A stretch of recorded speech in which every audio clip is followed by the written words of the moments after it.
আসসালামু আলাইকুম এভরিওয়ান। বাতিঘরের আজকের আয়োজনে সবাইকে স্বাগত জানাচ্ছি। অর্থনৈতিক মন্দা শুরু হয়েছে, আমাদের সবারই কিন্তু টাকা পয়সায় বেশ কিছুটা সমস্যা দেখা দিয়েছে।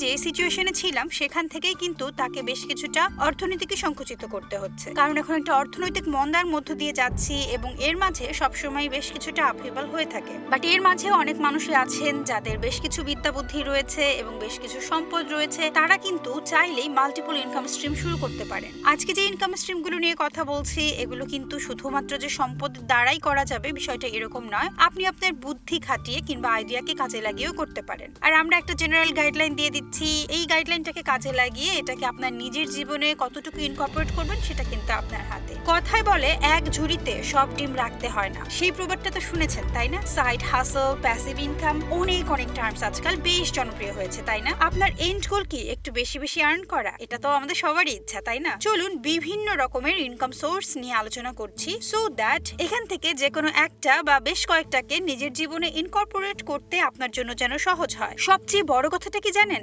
ধনী হতে হলে হার্ডওয়ার্ক করতেই হবে। হার্ডওয়ার্ক না করলে লাক কিন্তু কখনোই আমাদেরকে ফেভার করবে না। নেচার বলেন, ইউনিভার্স বলেন, আল্লাহ, ভগবান, যেটাই বলেন না কেন, এই দুনিয়াটা যে রুলসে চলে সেটা হলো এটা একেবারেই ফেয়ার না। চেষ্টা করলেও আপনি নাও পেতে পারেন, বাট চেষ্টা না করলে যে আপনি পাবেন না সেটা কিন্তু একেবারেই guaranteed. Let's jump into the income stream ideas that you can work on. First of all, number 1 এ আমরা বলবো রেগুলার ডে জব। যাদের জব নেই তারা জব সার্চ করুন। আর আপনার যদি একটা রেগুলার জব থাকে তাহলে প্লিজ এটাকে অলওয়েজ ভিক্টিমাইজ করা থেকে দূরে থাকুন। মানে হচ্ছে আমি আমার জব পছন্দ করি না, 9 to 5 কাজ করছি, এই কথাগুলো নেগেটিভ এবং এগুলো আপনাকে আসলে লাইফের স্যাটিসফ্যাকশন থেকে দূরে রাখে। কেন বলছি? কারণ আজকাল সবাই কিন্তু আর্নিং অনলাইন, ফ্রিল্যান্স এই ধরনের টার্মস গুলো ব্যবহার করছে ঠিক মতো সেটা না জেনে। কিন্তু সবসময় কি সবার জন্যই আর্নিং অনলাইন কিংবা ফ্রিল্যান্স জব সেটাই কি সবার জন্যই উপযোগী? সবার জন্য কিন্তু আর্নিং অনলাইন কিংবা ফ্রিল্যান্স জবগুলো উপযোগী না। সবার ক্ষেত্রে সেই লাক্সারিটা নাই যে সে কোনো একটা ডে জব না করে এখন বসে বসে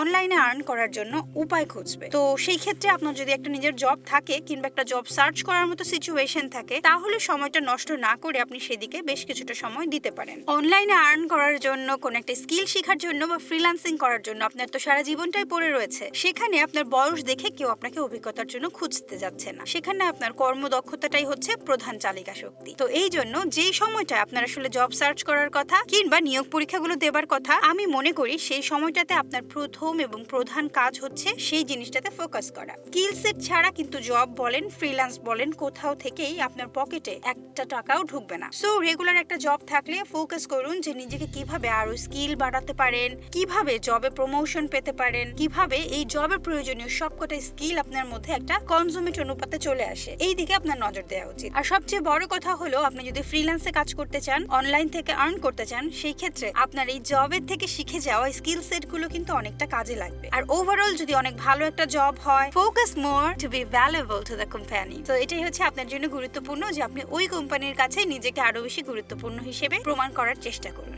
নাম্বার 2, বিজনেস। কোনো একটা ফুল টাইম ডে জবের সাথে অথবা উইদাউট এনি জব যে কোনো ভাবে আপনি কিন্তু বিজনেস শুরু করতে পারেন। বিজনেস কিন্তু সার্ভিস, প্রোডাক্ট নানান রকমই হতে পারে। আপনার দিনের যে জবটা, যে কাজটা, সেটার সাথে আপনি যদি বিজনেসের একটা সামঞ্জস্য খুঁজে পান তাহলে তো আরো অনেক বেশি হেল্পফুল হয়ে যায়। এই ক্ষেত্রে গ্রো করাটা অনেক বেশি সহজ। যেমন ধরেন আপনি যদি একজন ইংলিশ টিচার হয়ে থাকেন, ইন পার্সন আইএলটিএস কোচিং শুরু করতে পারেন অ্যাজ এ সাইড বিজনেস। আপনি সফটওয়্যার ইঞ্জিনিয়ার কিংবা ইঞ্জিনিয়ারিং স্টুডেন্ট হলে ফ্রিল্যান্স করতে পারেন আপনার স্কিল সেট নিয়ে, বই লিখতে পারেন আপনার অভিজ্ঞতা নিয়ে, ইবুক প্রডিউস করতে পারেন তাদের জন্য যারা আপনার এই স্কিল সেটটা জানতে আগ্রহী। আজকাল কিন্তু বাংলাদেশেও বেশ কিছু ইবুক কিংবা অডিও বুক বিক্রির সাইট তৈরি হয়েছে এবং সেখান থেকে ইনিশিয়ালি আপনার অনেক কম মনে হবে, বাট এই জিনিসটা কিন্তু রয়্যালটি আপনাকে সময় দিতে থাকবে। এই কারণে ওভার দ্য টাইম আপনার যদি পরিচিতি বাড়ে, আপনি যদি ভালোভাবে বিজ্ঞাপনটা দিতে পারেন, সেই ক্ষেত্রে আপনার জন্য এটা একটা চমৎকার বিজনেস হতে পারে। তো দেখতেই পাচ্ছেন এগুলোর কোনোটাতে যে খুব বেশি টাকার দরকার হবে বিষয়টা এরকম না। আপনার কোনো একটা জ্ঞান থেকে আপনি জাস্ট একটা সার্ভিস দেওয়ার চেষ্টা করবেন। আপনি বই লিখতে পারেন, ইবুক প্রডিউস করতে পারেন, প্রয়োজনীয় কোনো একটা টপিকে টিউটোরিয়ালস বানাতে পারেন যেটাকে আপনি পরবর্তীতে বিভিন্ন ওয়েবসাইটে কোর্স হিসেবেও বিক্রি করতে পারেন। এইরকম যে যেই কোনো বিজনেস আপনাকে স্যুট করবে সেই বিজনেসটা আপনাকে স্টার্ট করতে হবে। যেই কোনো একটা জায়গা থেকে আপনি যদি আর্ন করতে চান সেটা নিয়ে সিরিয়াস হতে হয়, সেটা নিয়ে আপনি কিভাবে মানুষের সামনে সেটাকে উপস্থাপন করবেন এগুলো নিয়ে বেশ কিছুটা চিন্তা করতে হয়। অন দ্য সাইড আপনি যদি শুরু করতে চান সেই ক্ষেত্রে আপনাকে অবশ্যই মনে রাখতে হবে যে আসলে আপনি কিভাবে পুরো জিনিসটা নিয়ে আগাবেন। আদারওয়াইজ অনেকগুলো জিনিস একসাথে শুরু করবেন এবং কোনোটাই শেষ করা হবে না। তো যাই হোক, আপনি যদি সুন্দরভাবে কাজটা করতে পারেন, বেশ কিছুদিন আপনি যদি আপনার জব এবং বিজনেস একসঙ্গে চালাতে পারেন এবং যখন আপনি দেখবেন যে আপনার বিজনেস আইডিয়া থেকে বেশ ভালো একটা রেভিনিউ জেনারেট হচ্ছে, আপনি সারাদিনে যে ফুল টাইম চাকুরিটা করতেন সেটা আপনি রাখবেন নাকি ফেলে দেবেন সেটা কিন্তু তখন আপনার হাতে। Number 3, digital products. Digital product sale করাটা কিন্তু মোস্টলি প্যাসিভ ইনকাম। এটাও কিন্তু সার্ভিস রিলেটেডই বলা চলে এবং কাইন্ড অফ প্যাসিভ। একবার রান করিয়ে দেওয়ার পরে এটা মোটামুটি প্যাসিভলি চলতে থাকে। তবে অকেশনালি কিছু অ্যাড দেয়া কিংবা এই ধরনের কাজগুলো তো আপনাকে করতেই হবে। একটা অবস্থান তৈরি করে দেন আপনার কিন্তু সেলসটা চলতে থাকে অ্যান্ড আর্নিংটাও আসতে থাকে, এই কারণে এটাকে প্যাসিভ বলা যেতে পারে। তবে যেটা আগেও বললাম, কিছুটা অ্যাড দেয়া কিংবা একটু অ্যাক্টিভলি যুক্ত থাকা সেটা তো দরকার হতে পারে। এফসির কথা যদি আমি বলি, এইখানে planner, worksheet, calendar, greetings card, small সব রাইটারদের জন্য ই বুকের কাভার ডিজাইন করা, ছোট ছোট কোম্পানির জন্য লোগো ডিজাইন করা। সো পসিবিলিটিস আর এন্ডলেস। আপনি এখান থেকে যে কোনো কিছু শিখে নিতে পারেন। এই ক্ষেত্রে আপনাকে একটু বলে দেই, ক্যানভা আপনি ইউজ করতে পারেন। ক্যানভা হচ্ছে খুবই চমৎকার একটা টুল। একেবারে যারা বিগিনার লেভেলের এই ধরনের ছোটখাটো ডিজিটাল প্রোডাক্টস তৈরি করবেন, এই ধরনের ক্রিয়েটরদের জন্য ক্যানভা একটা খুব চমৎকার জায়গা। অবশ্যই ক্যানভা ইউজ করতে পারেন। আপনি ফ্রিতেও ব্যবহার করতে পারবেন, তবে প্রো ফিচারগুলো ব্যবহার করার জন্য আপনাকে অবশ্যই ক্যানভা প্রো কিনে নিতে হবে। সো সেটা আপনি ইনিশিয়ালি না করলেও পারেন, কারণ ক্যানভা ইন অ্যান্ড ইটসেলফ অনেক চমৎকার একটা কিছু।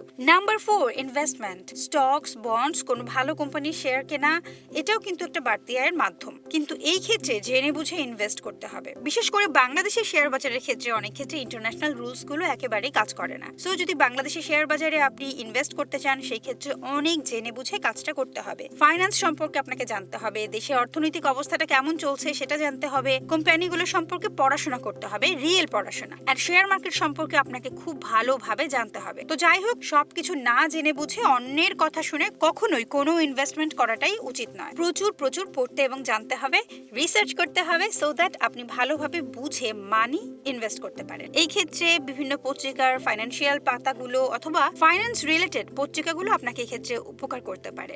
নাম্বার 5, এয়ারবিএনবি আর booking.com। এয়ারবিএনবি বা booking.com কিংবা ট্রিপ অ্যাডভাইজার এরকম ওয়েবসাইটগুলোতে আপনার কিন্তু রুমগুলোকে রেন্টে দিতে পারেন, অর্থাৎ অকেশনালি হলিডের জন্য ভ্যাকেশনে দিতে পারেন। সো এটা আসলে খুব যে বাড়তি ইনকাম বিষয়টা এরকম নয়, কিন্তু এই মন্দায় কিন্তু সবারই আগের চেয়ে অবস্থা বেশ কিছুটা সংকুচিত।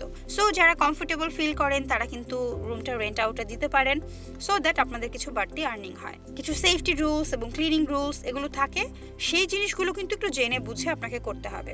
অনেকে অনলি বেড এবং অনেকে কিন্তু বেড অ্যান্ড ব্রেকফাস্ট সার্ভিসটা অফার করে থাকে। সো আপনি কোনটা করবেন সেটা আপনাকে ভেবে বের করতে হবে। আচ্ছা, এই ওয়েবসাইটগুলোতে কি হয়, নিজের ধরুন একটা এক্সট্রা রুম রয়েছে, এই রুমটাকে ট্রাভেলারদের জন্য সাবলিজ দেওয়ার মাধ্যমে বেশ কিছু আর্নিং করা যেতে পারে। ঢাকার বেশ কিছু এলাকাতে কিন্তু এটা চালু হয়েছে।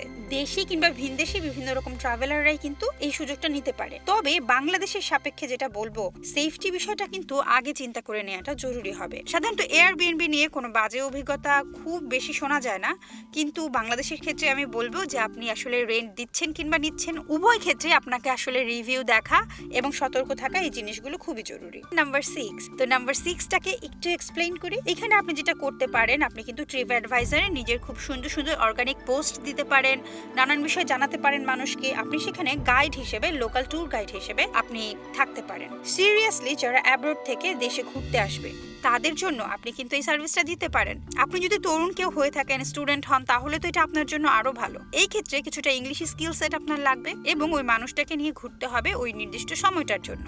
এই ক্ষেত্রে বুকিংটা আপনার নিজের হাতে নির্ভর করছে, আপনি কখন কাজ নেবেন কিংবা নেবেন না। সবার জন্য রইল অনেক অনেক শুভকামনা।